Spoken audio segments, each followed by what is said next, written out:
Hello everyone, my name is Prakriti P. I am a second year computer science engineering student studying in Sri Venkateshwara College of Engineering, and today I am here to give a presentation on the topic the rules of sum and product in the subject discrete mathematical structures. So today I'll be first giving an introduction, then I'll be speaking about the rules of sum and its example applications, and then the rule of products, combined rule of sum and product rules, and then and its advanced applications. Then I will be concluding my presentation. So to begin with, let us speak about discrete mathematics, which basically deals with distinct and separate values, often used in fields like computer science, cryptography, and network modeling. There are mainly two fundamental principles in discrete mathematics, which is the rules of sum and product, which is basically very essential for counting and organizing discrete elements. So, to begin with the rule of sum, the rule of sums basically states that if there are n ways to perform an action A and m ways to perform an action B, these two actions can be done simultaneously by when there are n plus mn plus mn plus m ways to choose either action A or action B. So the formula for the rule of sum is that if A and B are mutually exclusive events, then A union B is equals to A plus B, and A divided by C UP B is equal to A plus B, A union B is equals to A plus B.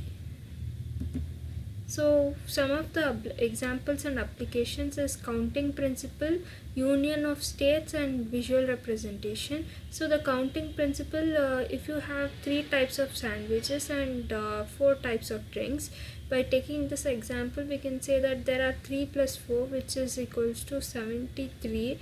If we add 7, 3 plus 4 which is 7, and then again 3 plus 4 which is 7, and the choices are basically either the sandwich or drink. So in the union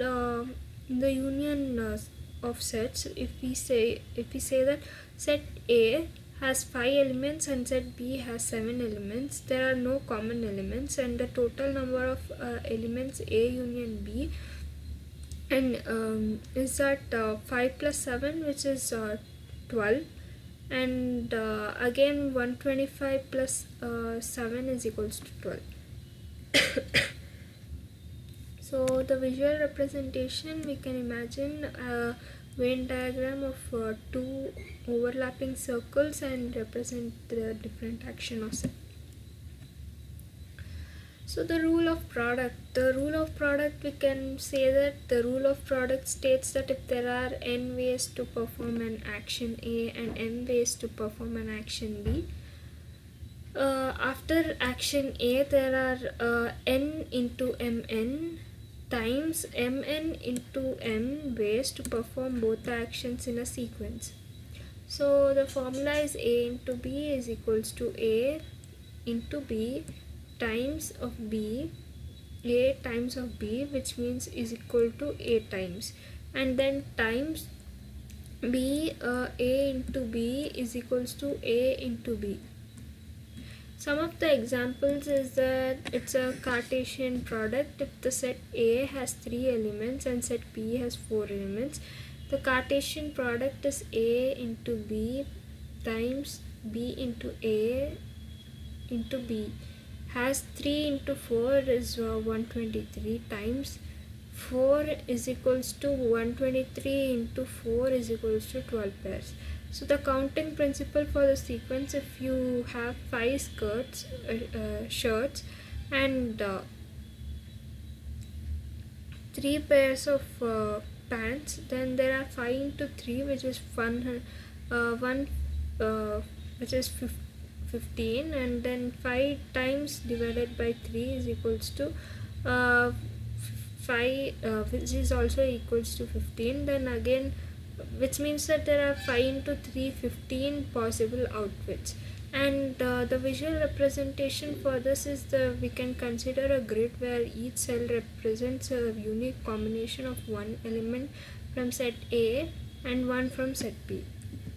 So combined use of sum and product rules, often there are problems which require a combined use of both the rules. For instance, choosing between two tasks which involves principal steps, which means multiple steps within each task.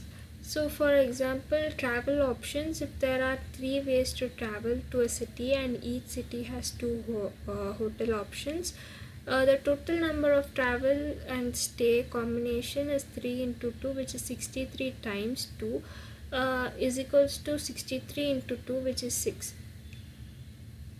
Practice problem: how many ways can you choose? And